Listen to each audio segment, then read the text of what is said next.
Thank you to EA for inviting me to this early access event for F1 24. Hello everyone, we're checking out F1 24 here today on the channel, and we're not wasting any time. We're going to dive into the brand new handling model here today. That was the first thing that I wanted to dive in and showcase to you guys. And at first, my very first impressions playing with the new handling model was I absolutely hated it. Now, my opinion has changed over time, and I'll explain as this goes on, but what threw me off guard immediately was this. Why is this possible? You see my face reaction on the left side, like, what the heck is that? But as time has gone on, I've been now fortunate enough to been playing this build, which is a preview build of the game for a few days now. This is not final, and there is things that will be different with the final release that's already been confirmed. So not everything you are seeing is the final product here. But what threw me off about the handling model immediately was a few things, just how pointy the front end is. You see it right there going through comps here in this new laser scanned version of Silverstone. The front end on the entrance of corners is extremely pointy, and then the center of the corner it gets really understeery, and then on the exit of the corner it likes to grip up again and get really pointy again. So it's like you're kind of almost like driving two different cars in some corners here, and as well you're gonna notice the car is the handling model is extremely forgiving compared to past F1 games, and I don't really like that. You can see me, I'm not running perfect laps. I'm trying to abuse the handling system and really see what it can take and what it can do and what its limitations are. And I was trying out curbs and riding over curbs, which don't really seem to have an effect now, but look at this. I mean, I'm in full throttle in parts there, and you can just hang on to the car no problem, and I wasn't a fan of that. Here you see, look at the car wobbling all over the place, and then this is me slipping and sliding around. It felt like I was in God mode,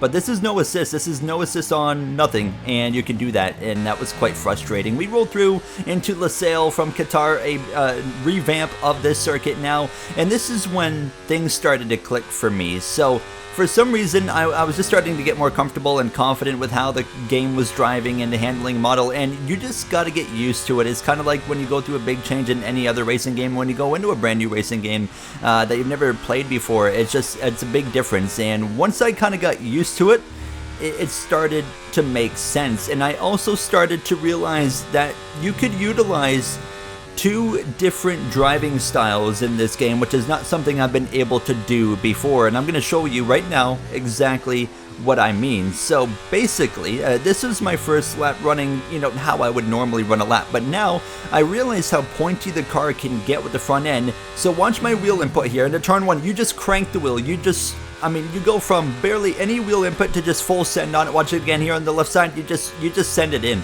So when you crank it like that, it does not do good for your tires, but it's fast. It's almost like a meta, and this started to pique my interest and started to bring up more questions that we're going to dive into, but this is where I don't like the handling model. So it's just too forgiving. I can hammer the throttle, and you can see, even there, I don't feel like I should be able to save that, but I feel like I can only wreck the car when I'm trying to wreck the car. I shouldn't be saving that either. I'm barely lifting off the throttle, and the rear end is just full-blown gone on me, and I'm still able to get it back going in the right direction. But when I am driving like this and just sending it, with the wheel, just hooking it really hard, we have gained in the top right, you can see a major amount of time. Now my first lap going smooth was a bit slow, so it's not a perfect representation, but their speed, driving extremely aggressive with the corner entry with the wheel input. Now let's run a lap normally, like a normal human being is going to run a lap here. Smooth on the wheel, smooth inputs, patience, etc. And I would find immediately losing time here in Sector 1, which was a bit concerning. As you can see, we would lose by about 2.5 tenths of a second. But as the lap came towards the end here, the continuous, just smooth kind of way of running this game and this handling model, we basically gave up about 1.5 tenths compared to the just full send into the corner and just hook up the wheel really hard and just sail it off into those apexes. However, that raised more questions. So the sharp, edgy, kind of aggressive driving with this handling model seems to be a bit quicker. However, what is that going to mean in terms of a race? Is my tire wear going to be higher, therefore the smoother driving is going to benefit in the longer run compared to the more aggressive driving in the short run? we have to put that to the test, and that's exactly what we're doing here. So I'm going to run a very short race, and I'm basically going to put in four whole laps on both different styles of driving that you can really utilize in this handling model, and see basically what the difference is in tire wear. So as I've been putting more laps in this handling model, I've actually been enjoying it. I hated my first minutes on it, despised it, and my opinion has changed as I feel like my driving style has kind of fit into it well, and I've been pretty happy. Look at my tire wear at the end of lap 1 on the left front, 15% on the left front by taking that aggressive driving style of just going into the corner and then going from 0 wheel input to, 90 degrees to the right or to the left immediately instead of just a smooth gradual transition into the corner. So it has a huge effect on the tires. You see a bit of a moment right there hanging on to the car, and you see my reaction, not happy on the left side about that. I just, to me, it's far too forgiving. The curbs, the sausage curbs at some tracks don't really penalize you at all for running over. It just feels like they're there and you can just kind of go over them, and you're not going to face any penalty for it now. But look at this, lap 2, by just continuing this aggressive driving style, we're at 27%, 28% on the left front is kind of the tire we're watching, but you're watching all of the tires, of course, now.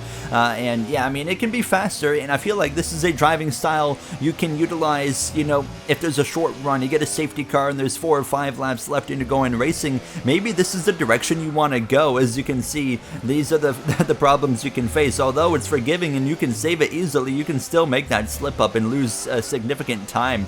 But by the end of lap 3, and now starting lap 4, 51% with this aggressive driving style on the left front, over 15 on the right front, almost 30 on the left rear, and just over 20 on the right rear. Now, Losail is a high tire wear track, which is actually why I wanted to test this here to really see the major differences. So at the end of lap 4, where I was going to call my test, the left front hit 60%. 4 laps and 60% on the left front by going with that aggressive driving style, and we'll compare it to now what it would be like if I'm driving on the smooth style. And you can see the left side tires, specifically the tire temperatures, through the roof. So now we're going to do 4 complete laps on the second attempt, but with my typical driving style and normal, and just not sailing it and hooking it on the wheel. You can see immediately a much more gradual turn in on the apex and smooth and patient. That's the way I personally like to drive, and I know many as well like to drive that way. So I think if you're an aggressive driver, you're going to reap the benefits. If you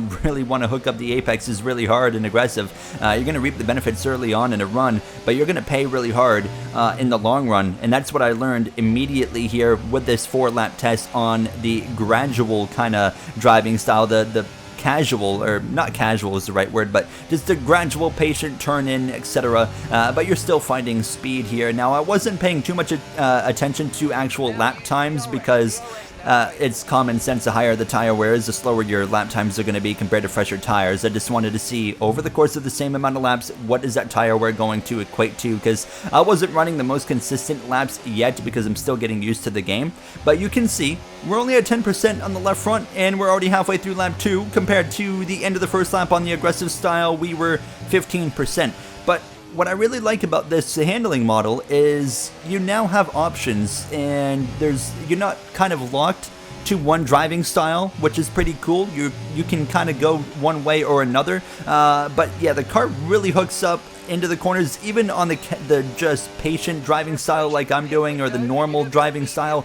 The car really hooks up on the apexes, but then it understeers in the mid corner, but then it hooks up again on the exit, and it's just really weird. It's fascinating. I think it's going to take time for a new player to get used to. So my advice is to you guys, be patient with it, get used to it before you judge it too much, because I am guilty of judging it hard in the first couple of hours. I hated it so much. But as I've played more, I've gotten used to it, I understand it a bit more, and I'm pretty happy actually with it, surprisingly. So yeah, I mean, we come towards the end of this 4th lap now, and I mean, we don't even really need to put up a side-by-side comparison, because we can already see it. We will anyways, but look at the massive difference in tire wear, where if you drive aggressive versus if you're not driving over your head aggressive, both can work, but obviously the aggressive one is going to wear your tires more and quicker, and you're going to pay for it longer in the run. That's what EA and Codemasters meant about how you drive this handling model is going to, you know, make you face penalties in the long runs.